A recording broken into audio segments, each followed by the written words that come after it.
panel today. The panel is How to Build an Audience, Navigating Your Way Through New Media, Social Media, and Transmedia. I'd like to invite up our panelists, Rob Bruner. There you go. Rob's an actor, comedian, screenwriter, writer-director of the web series Between Jupiter and Mars. Welcome. Thanks for having me.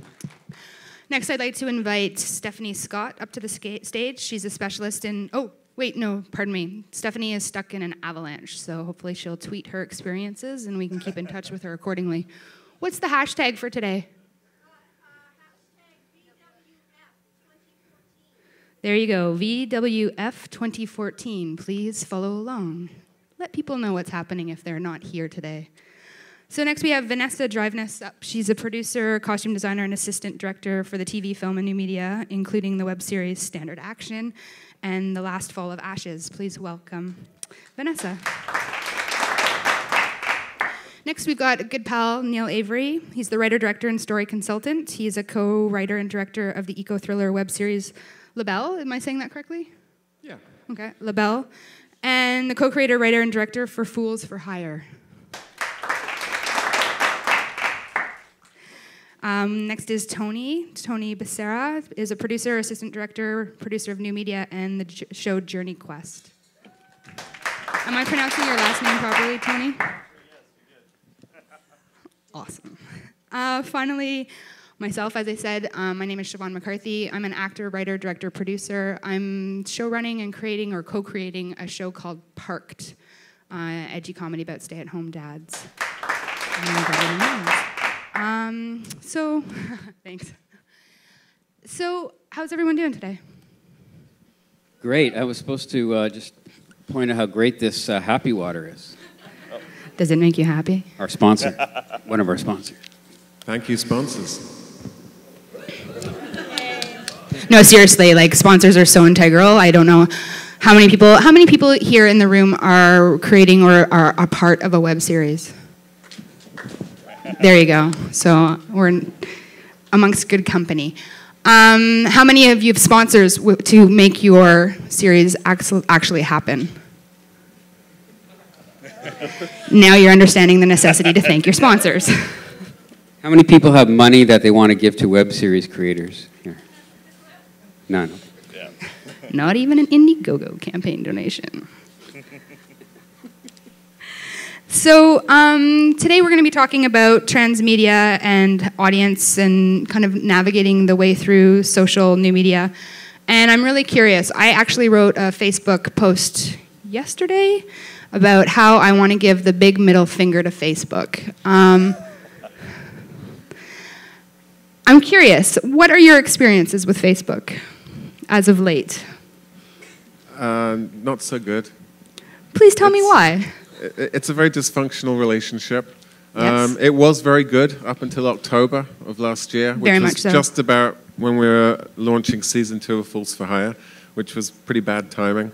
Our reach used to be really good. Every single post we put out, we were getting good numbers, and then they changed their algorithm, and now we're lucky to get 200 or 300 people see everything we put out. There are times when I put a post on our Facebook page, and it doesn't even show up on my own timeline. And I have to call someone to say, did you see the post that I put up today? And no, then you put like $20 behind it, and then you see your post. Yeah, I haven't done the boost post thing because I don't have any money because I'm a web series creator. So I had a conversation with someone when I was in LA for Holy Web Fest about this, and they made a really good point. And it's probably not going to be a very popular opinion, but I'm going to put it out there anyway. Please do. Initially, I was very much like you, Siobhan, where I was very angry at Facebook. But there is a side to it where we're very lucky to even have something like Facebook. Like 10 years ago, we didn't have it. No, we had fax machines. We didn't have this free tool that we could just create pages on and reach an audience for free and have all this potential promotional possibilities for free. And now it's a publicly traded company, and who can blame them for wanting to make a little money? No, I hear you there. I mean, I personally am not angry with Facebook. I think I'm more frustrated with the switch in technology in regards to how there's become a shorthand in life and how we tend to not talk to people, and we dump things through various platforms. So that's what I'm having a problem with. In an effort to connect, we disconnect. And lately I'm finding Facebook is challenging in regards to, if you want anybody to see a post, you've got to put some sugar behind it. So for us, one of our strategies is like we're posting on our parked page, and then we're trying to make sure that everybody's sharing it to their personal page. I'm curious, what are you doing, if you don't mind me asking, in regards to trying to work your way around some of the changes in Facebook? Well, for us, it's been really interesting. We had a decent fan base for both our parent company, Dead Gentleman, and then Zombie Orpheus Entertainment that does JOURNEYQUEST and Gamers series. And it's been really great because that's an audience that Ben and Matt, our EPs, have been creating forever. I mean, they've been doing this for 10, 13 years now for both series, and it's been good, and we've had fans find us, but we hit all levels of media. We hit YouTube, we go Twitter, we do Tumblr, we do Facebook, and it's hard because Facebook, you're right, same example, we put out a post that was great, would reach 100% of our audience. The last month, I think we're reaching probably 1 to 2%. So it gets harder because our fans are very passionate, they want to learn about us, but then we get same messages saying, hey, we just saw this, it's a month later, but we didn't know about it. How can we find out? But we've had such a great, YouTube has actually been sort of taking over for us.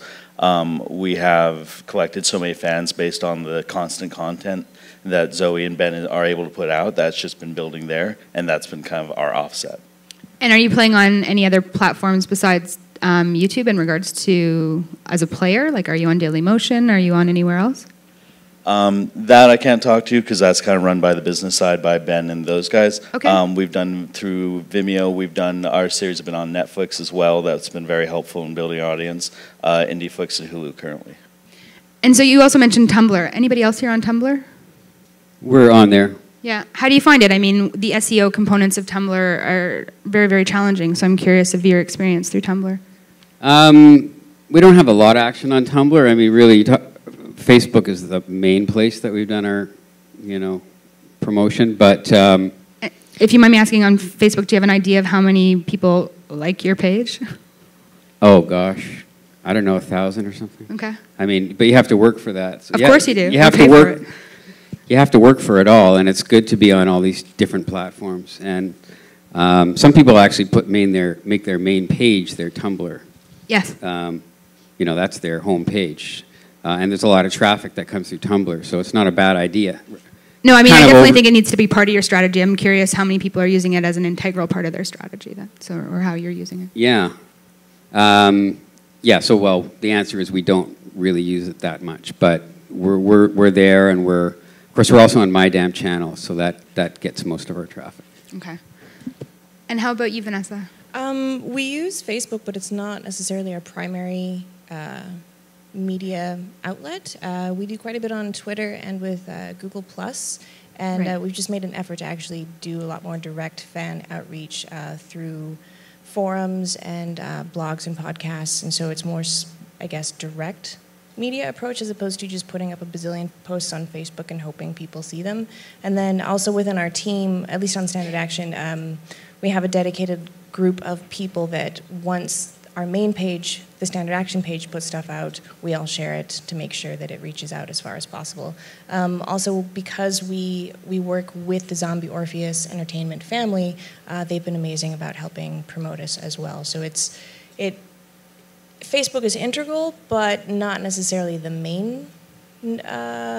main source of publicity for us. I mean, it helps, but again, also with YouTube, we also have a newsletter that goes out and that kind of thing. And as long as we are continuing to have subscribers on our YouTube channel and we're constantly posting new content, that pings for them, and so then they come back and it increases our traffic a lot more that way. I'm really excited that you brought up Google+. Have you noticed any changes with what's happened with Gmail? I mean, now one of the things that we've experienced is that with Gmail changing to your email being segregated via social promotions and everything else, we're finding MailChimp has been one of our major drivers in regards to that direct targeted to people who've subscribed to your show. But now even those posts are getting lost within people's Gmail accounts. So I'm curious how you're really leveraging Google Plus, if you don't mind me asking, please. Google Plus, we definitely have a smaller count or or whatever it is on there. Our circles are a bit smaller, but we have a pretty, while our fan base is a bit small, they're pretty hardcore. They're really, really, they're really into it, and they do share quite a bit. So they, a lot of times they're friends of friends. So it doesn't have quite the same outreach possibilities at this point in time, but we have gotten some decent traffic off of it.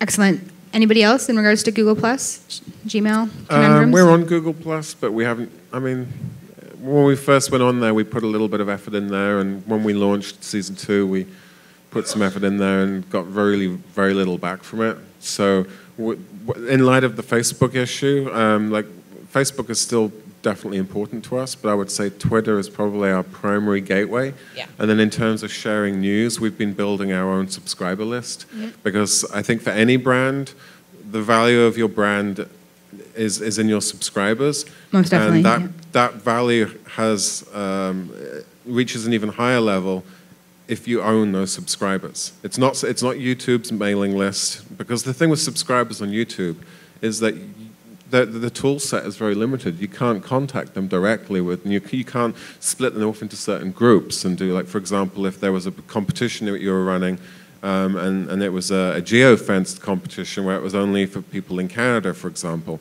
you can't do that with the tool set on YouTube, which is why I think it's critical to, right from the get-go, and I wish we'd done this with Fools for Hire, and that is build a subscriber list that we have the control over. We can send them messages, and as long as you're not spamming people every day, most people are cool with that. And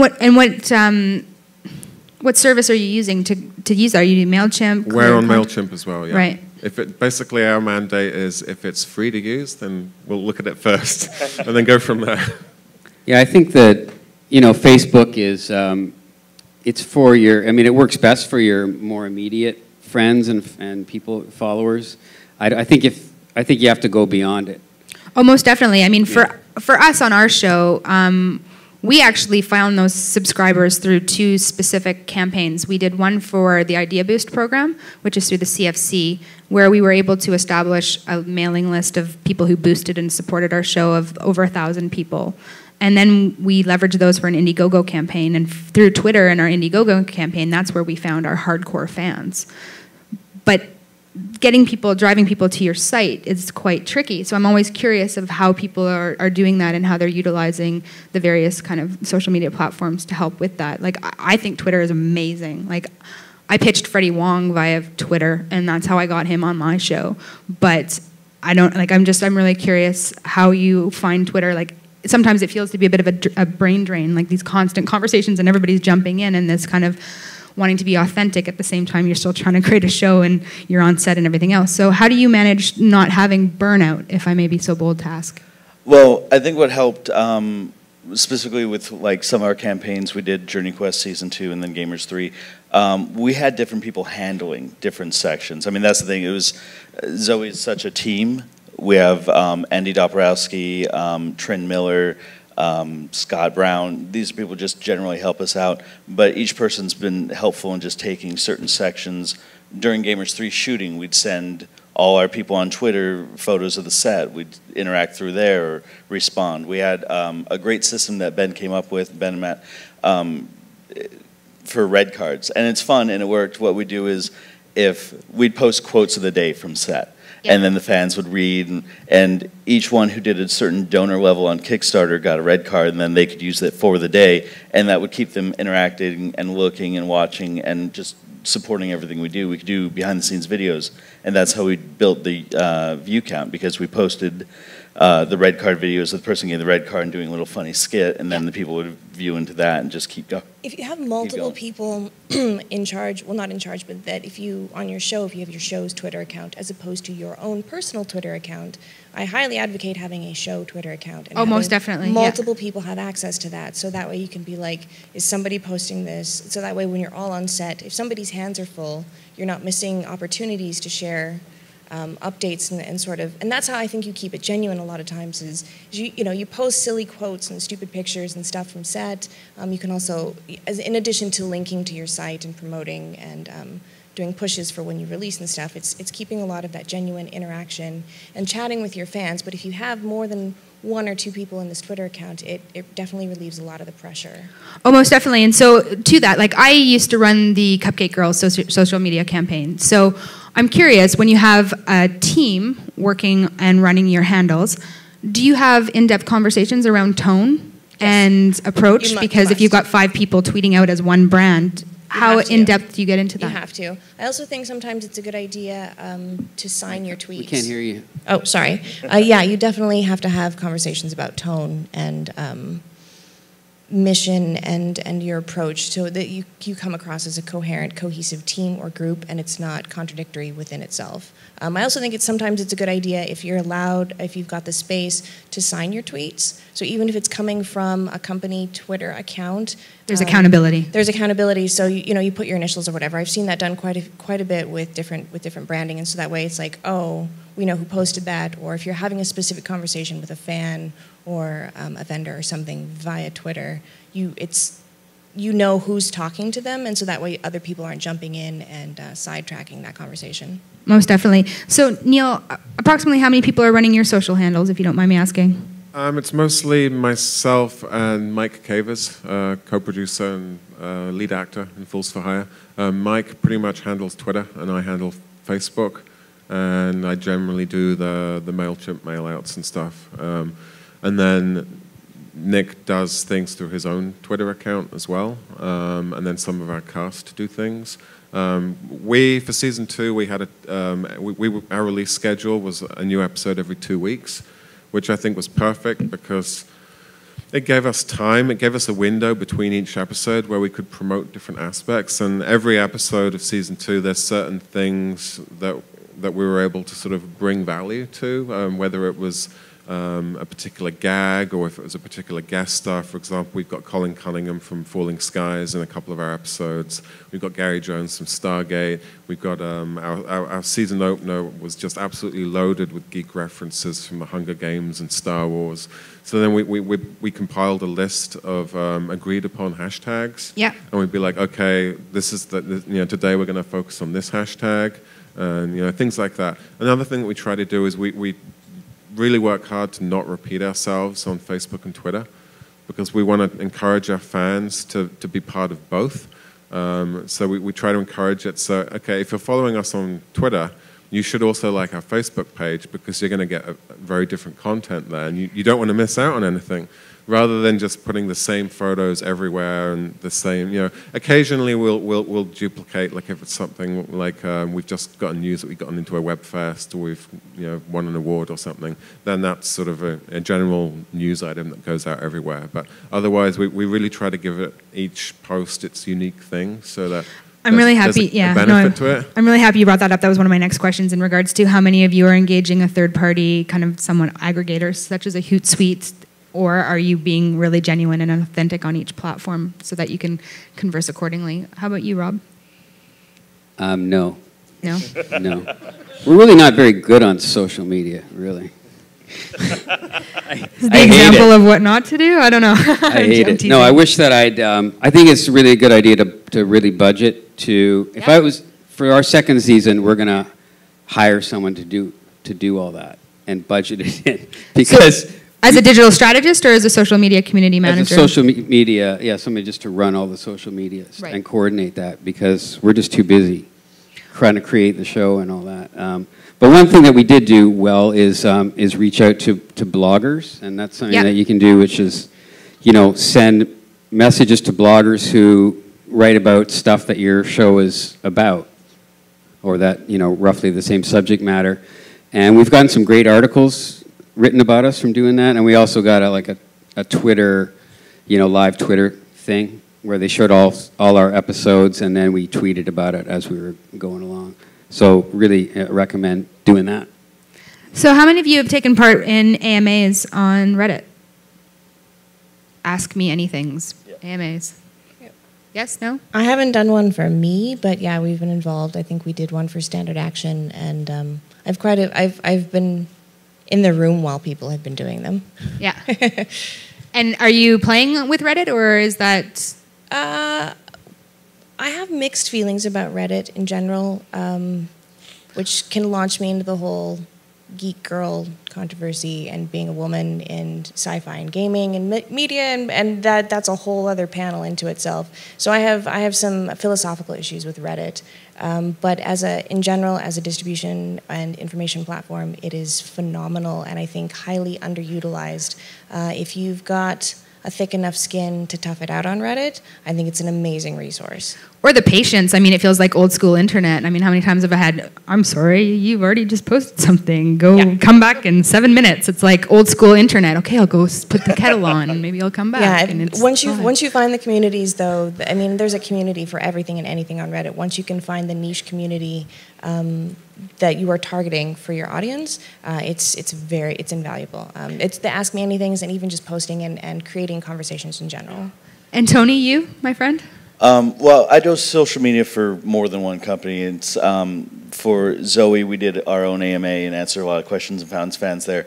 I also do social media for a company called Espionage Cosmetics, which is more of a geek-themed cosmetic company.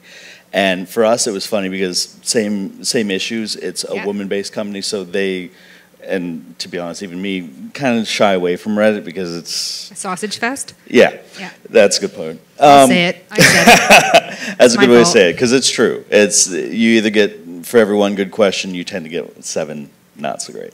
But it's fun because even though not paying attention to it, you're right, there's a number of fan bases that are on there. So for Espionage Cosmetics, we found, I forget the service that the owner, Jamie Cordero, was using, but we found that most of our website traffic for Espionage, just Espionage Cosmetics, the website, 70% came from Reddit, just recommendations and repostings, just of people talking, even without us even entering the conversation, which I thought was interesting. And so eventually, yes, we're going to broach Reddit and see what we can do there, but for now, we're letting the fan base take care of it.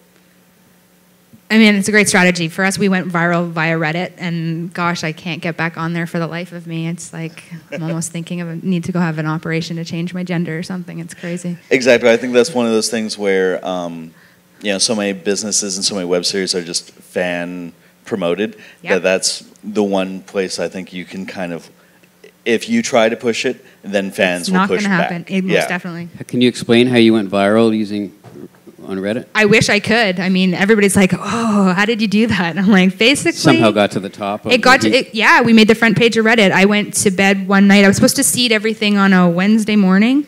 My son had been up sick, and I was like, "There's no way I'm going to do this Wednesday morning." So I did it late Tuesday night in the wee hours, and I cracked it open. I hashtagged everything accordingly, and I really seeded it.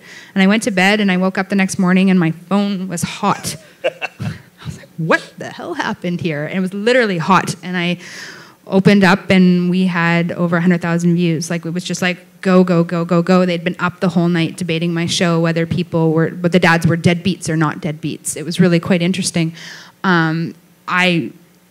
You know, even now, it's like the guy wrote, you know, a buddy of mine is creating this show about stay-at-home dads, discuss kind of thing. I still don't know who that dude was and who the buddy was. Like, and it's been archived. Like, I can't go back. It's been a really interesting process. I mean, I maybe need to delve even further and obsess even more, and I don't know. But yeah, there's no real answer. To be brutally honest, I mean, when people say I want to go viral, I'm like, yeah. I mean, sometimes things go viral in the wind. Naturally, and then there's also ways, like, people have strategies. Yeah. There's some interesting articles on the internet about how people have gotten their series to go very methodically using Reddit and all. Well, I mean, there had been a mythology to it, and the link had been hidden for a year, and it was only password protected. And all of a sudden, then I just cracked it open, and I really did a big job in regards to seeding it. You never know. You get some weeds, you get some nice, pretty flowers. Yep. It's maintaining it. And for us, where we lost our momentum was the fact that we released one episode and then we're ultimately dark. to create content to be able to release out, right? Like we went viral in the April, and we didn't go to camera until November. Like we leveraged those numbers for funding and then got the IPF, but we didn't go to camera until November, December. We didn't release until February 28th this year under a whole different brand. So I've got a hex on my show from the get-go. I'm still amazed that we're standing. But moving right along. I have questions that have been given to me by the WebFest, and I'm curious, how early in the process of development of your show do you recommend developing a solid marketing strategy, seeing as we've been talking about strategies, and delegate specific marketing tasks in regards to specific community involvement and reaching out to the press? When you're in production timeline, when are these things happening for you? Like, are you releasing behind-the-scenes photos as you're on set? Are you waiting until you're in post so that you can ramp it up more accordingly? How have you been kind of attacking your strategy, Neil? We made the mistake of not really having a strategy initially. Okay. Because I met with my two co-creators to talk about this possibility of a web series, and 3 weeks later we were shooting. Okay. It happened very, very fast. Which is awesome. I mean, that's one of the things that we need to embrace, is that we have access to technology, and it's not just a broadcast world anymore. I mean, I think I walked out of that meeting with Nick and Mike, and the next day I created the Facebook page and the Twitter page and started it. Like, I would say as early as possible, you should be building these things. It blows my mind, particularly when it comes to actors, how few actors are on Twitter, and how and those that aren't doing anything with it. I spoke to an agent a few months ago, and he said that if an actor came to him and had only done like a short film from a film school, but they had 10,000 Twitter followers, he would rep them on the spot, because that is collateral. That is collateral that you can do something with. And I think in hindsight, with whether it's Fools for Hire moving forward or another web series that I might be involved with, I'm really going to be looking closely at how many members of the team have active presence on Twitter and Facebook and those other things. And I think, especially in terms of cast, because the cast are the people that your super fans are going to want to talk to, that they're going to want to engage with. If they're not on Twitter and they're not prepared to do the work, then they're of little value to me. And so are you building that into contract? Because, I mean, I had Freddie Wong, and it was like, dude, can you throw me a bone and retweet it at least? It's you know, like, is it in your contract? We had high expectations too. And you can't really make a contract. Well, I guess you can, but you can. I mean, but if you're asking somebody like to do you a favor, like we got a guy who was in Glee, Josh Sussman, and he's got almost 100,000 Twitter followers, but he didn't really. He didn't really do a lot of tweeting about the show. He would do a little bit, but way below our expectations. And we had another actress, too, that had a lot. So it doesn't necessarily mean anything's going to happen. Exactly, right? And that's why I'm curious, because, I mean, I've been on shows where it's built into my contract, and I'm wondering how many of you are doing that. Is it like a wink and a handshake? Is it something that's much more formalized? What's your approach moving forward so that you're not in that place of disappointment, like, oh, are you kidding? I just don't think you can depend on actors to do anything except for act. And sometimes not even that. They show up, you know. You're lucky. I mean, we had to recast 3 days before going to camera, so. I think our experience with Standard Action, our actors have been, the vast majority of our actors have been pretty active. Some of our guest stars, especially bigger names, have been less so. We didn't actually have it in the contract, and it was one of those things after, like, we're getting close to posting an episode or whatever, like, hey, could you maybe mention this? And having learned that lesson, I think in the next couple projects I'm going to be doing, that will be brought up when we are bringing them on board. I don't know that it necessarily needs to be in the contract written, like, you must tweet 12 times a day. Like, I don't think it needs to be that specific, but it needs to be brought up off the top where, I mean, especially with new media and web series, because it is so online, it's not like TV or film, that social media presence is much more important and a much bigger part of the community. So, hey, we would like to cast you in this role. If we do, we're going to, you know, the expectation is that you would help promote it. Yeah, like I ran a campaign for HGTV for Urban Suburban season 1 and 2, and both of the hosts, you know, it was in their contract, they needed to live tweet in both time zones during every, you know, new episode, not necessarily in the reruns, but definitely in the new episodes. And when I did the Cupcake Girls, when we did, it was very similar. I mean, it's their own show, so they're obviously, they have, you know, self-fulfilling prophecies that they want to be putting forth. But I'm curious, and for you, Tony?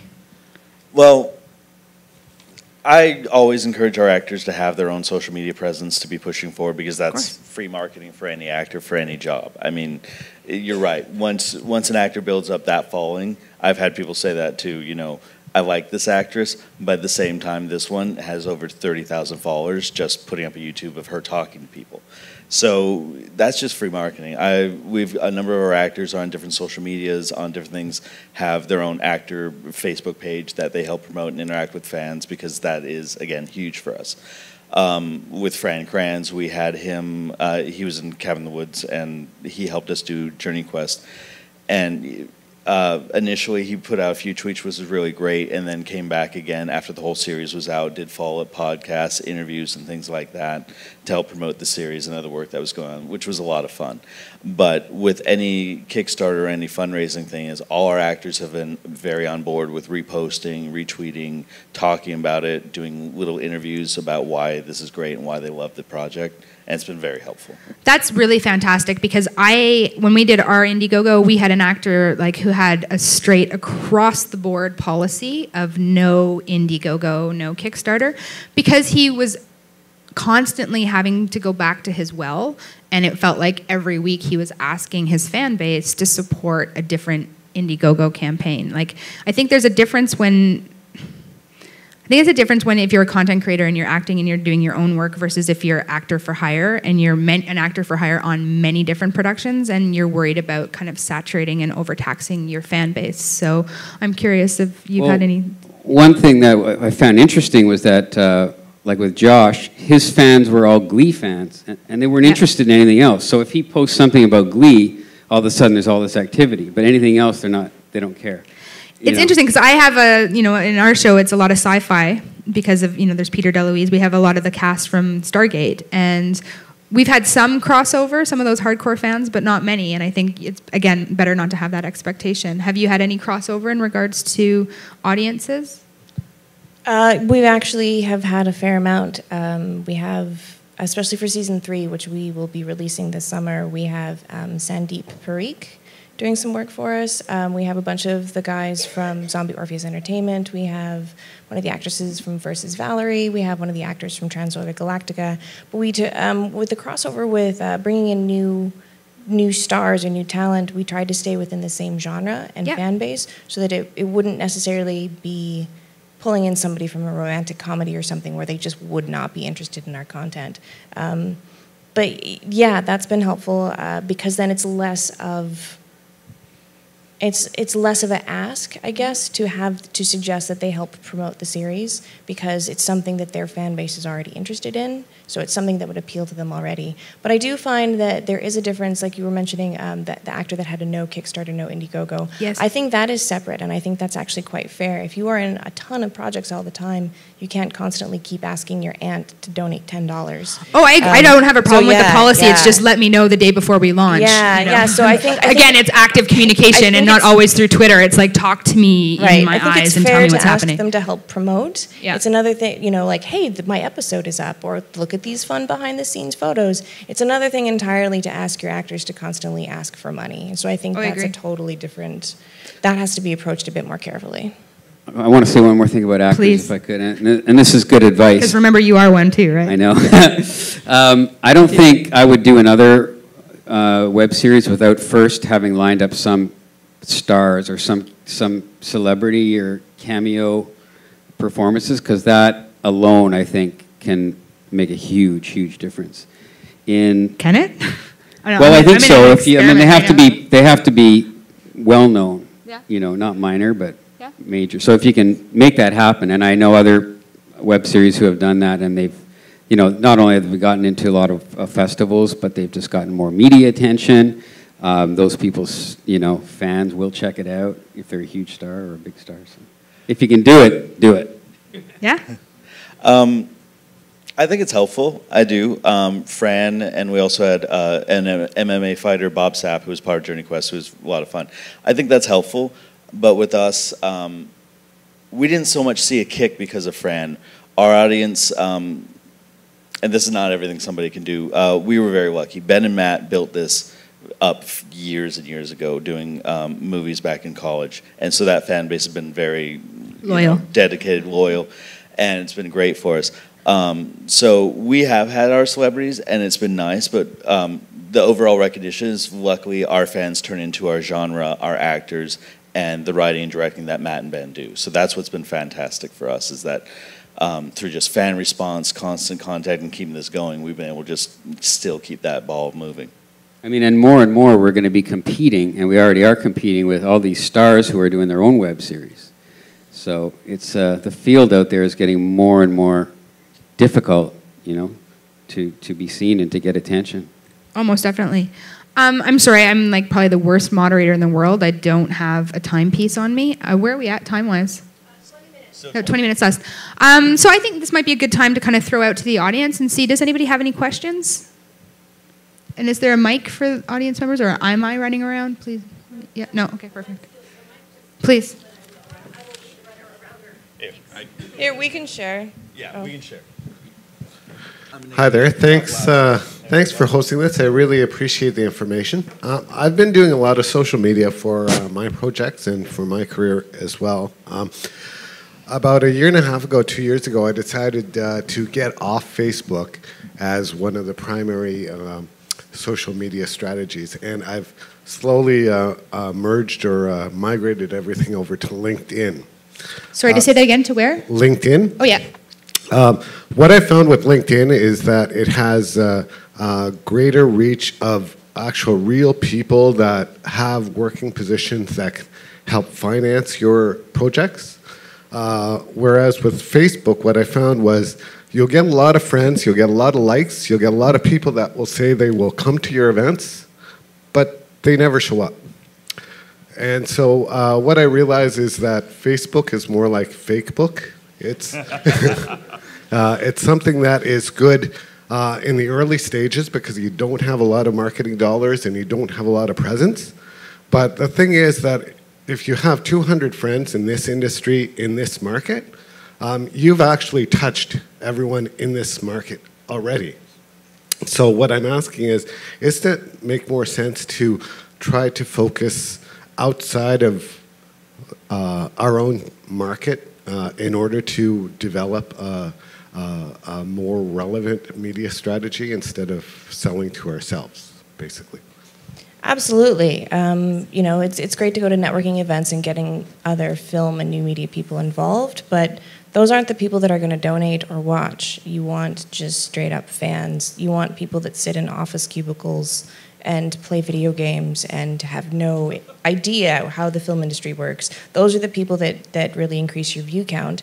And once you figure out how to interact with them and how to retain them, how to get them and then retain them, that is where I think audience building really matters. I mean, yeah, you can go to festivals, you can go to stuff like this, and I love it and it's great, but you guys have already all heard of Standard Action. I want the random dude on the street that's never heard of it. I want him to watch, and I want him to tell his 4 buddies to watch. So that's, I think, where a lot of times we get sort of caught up in our own self-importance in coming to these kinds of events, where you should be spending more time in learning how to broaden your audience and then how to retain it with stuff like cross-platform content development and getting them actually involved and broadening what you're putting out there, and not just doing straight up marketing and advertising, but actually getting interactive with your fans and into the content. So you have things like webcomics and video games. You in your Kickstarters and Indiegogos, you make it interactive. So that's how you get people who are not in the industry to watch and love your show, and then they tell all their friends. And give you fan art. Yes, like you've made it when you received your first piece of fan art. Oh my God, fan art is amazing. I love fan art. We were lucky enough to have a couple cosplayers at the last Emerald City Comic Con. That was a lot of fun too. And I'm curious, Tony, because LinkedIn came up and we didn't discuss LinkedIn. Are you using LinkedIn for distributing your content, or how are you utilizing it? Zoe's on LinkedIn, and I can't speak to the overall strategy. Okay. Strategy, me is myself. Like I said, I do a lot of different social media for different companies. It is, you're right, it's genuine people. I got to say, it's very helpful because, again, it takes away from the web series conversation, but Espionage Cosmetics is another company I work for. Yeah. And with us, there are just real people where we can sit there and go, okay, the person who runs this company, for example, okay, like Bungie, the people who run Bungie, everyone's on there. And you can contact and message them, and the real people don't get creepy or annoying, but you yourself have built up your own LinkedIn profile. You are a business person. You can conduct yourself in a business manner. You reach out to these people, and they end up helping you, and it's been great. It's interesting. I'll use LinkedIn to post the traditional media that we've received, like reviews and things like that, but I'm really reticent to put up, I've done a little experiment to put up the episodes. Ours is not always, it's not always not safe for work, so I don't always feel that for my show that LinkedIn is the place to be putting it. I'm hesitant as well. Just okay, great. Like I use LinkedIn professionally for getting work, but I don't use it for really promoting that much stuff, just because those aren't super fans. Those are people that are getting, like, almost every other Facebook post for me is, and LinkedIn is the same, it's stuff like from people like me wanting the same things as me. It's people wanting me to donate to their Indiegogo campaign. And that's one of the problems with Facebook for me, is that if I share something like from Fools for Hire, for example, I'm sort of preaching to the choir. And I don't want those people. I want the people that, as Vanessa said, are sitting in their office cubicle looking for something to pass the time while they're on their lunch break. And I think, I mean, there's something that I wanted to bring up today, because I read this really interesting article last week, and it was written by a guy that works for, I believe he's a social media analyst for Time magazine. And they ran this case study where for 6 months they tracked a whole bunch of content. And the point of his article was, he said that there needs to be a revolution in the internet, because pretty much since the internet started, everything has been based on a click-based internet. And a click-based internet is no longer relevant. And the reason for this is... It's a sweep. And this comes out from the case studies that they did. They followed different kinds of content. Some of it was articles like blogs. Some of it was video content. And for example, they had a video where I think it had 1 million views. And then after the initial views, they then tracked the level of engagement, i.e. comments, shares, and all those kind of things. The content that had 1 million views had about, I think it was 75% of the people were gone after 15 seconds. Yeah. And then the engagement value was low. And then they had a blog that only 200,000 people actually read the article. But the thing is, they stayed on that website for 10 minutes. They read all of that article. And then when they tracked the engagement value, it was through the roof, like in terms of shares, in terms of comments. And he said this so badly needs to change in terms of how we view the internet. Like people, like advertisers, for example, they're still looking at, well, how many views did your YouTube video get? It doesn't matter. I mean, it does to a certain extent, but if you get 1 million views for your web series and no one comments and they're all clicking the next page and going elsewhere after 15 seconds, it has no value whatsoever. You know, it may be impressive to say, hey, I got 1 million views, but that's not nearly as impressive as a web series that's gotten 100,000 views, but every single one of those people has watched it from start to finish, and and 50% of them have shared it on Facebook, retweeted it, commented, etc. And he said, what's going to happen if and when this change happens, i.e. from a click-based internet to an attention-based website internet, then it's going to have a radical effect, because designers, advertisers, everyone is going to have to change the way they think about the internet. Like, for example, when you go to an average web page, where is your attention? You're looking at the center of the page, because we know that that's where the content is. So why are advertisers spending money on ads around the edges? Like, I don't even look at any of those ads, because I know that that's just noise. You know, it's just noise to me, and the content is in the middle. And he said, as soon as people start to cotton on to the fact that the value is on the attention-based internet, not the click-based internet. Graphic design is, everyone is going to be, it's going to cause a new revolution in innovation in terms of graphic design, the kinds of advertising, and it's all going to be geared to how can we retain people's attention, because that's where the value is for every single brand. And cater to them accordingly, because then, I mean, what we do is we've been working with Annalise Larson at Viria Media Search, and we've also been working with Zeros to Heroes with an amazing platform they've been creating, or an app called Argo, which gives you the sentiment behind your analytics, which is, and in real time, which I think is highly progressive.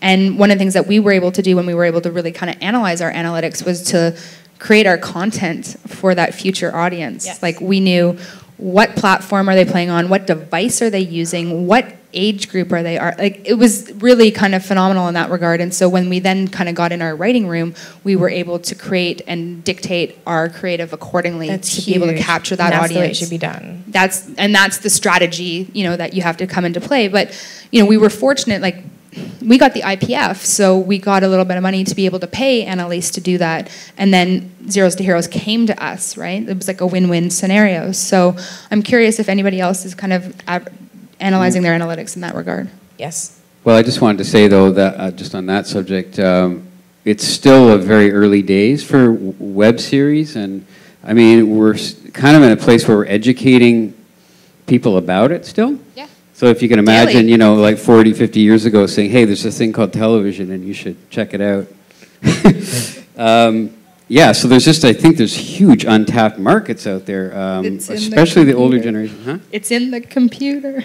Yeah, no, it's just to get people to go there. It was for, especially the older generation. It's like, find those people. I have one more audience question. Please, thank you. Vanessa, you had mentioned earlier about interactive fans and creating things where the fans could interact and engage. Could you give me like an example of what that would be?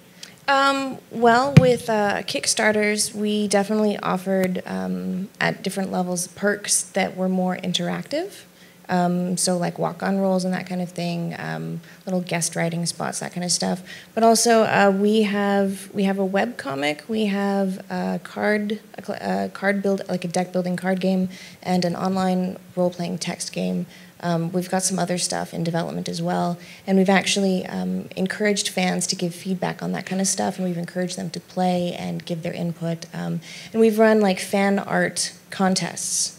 So you can win prizes for sending in fan art, or we've done also like different BTS photos.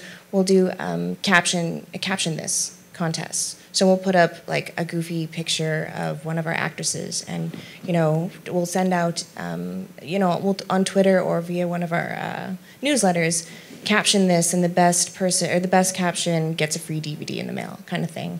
Also with our newsletter, we offer, because it's not just through YouTube, it's a specific that we control and own newsletter. Those people have early access to specific content or exclusive access to specific content, so that way it's encouraging them to sign up and keep going. But yeah, mostly with the Kickstarter, that we found that really, really helpful. We would give them the option, you know, or what would you like to see?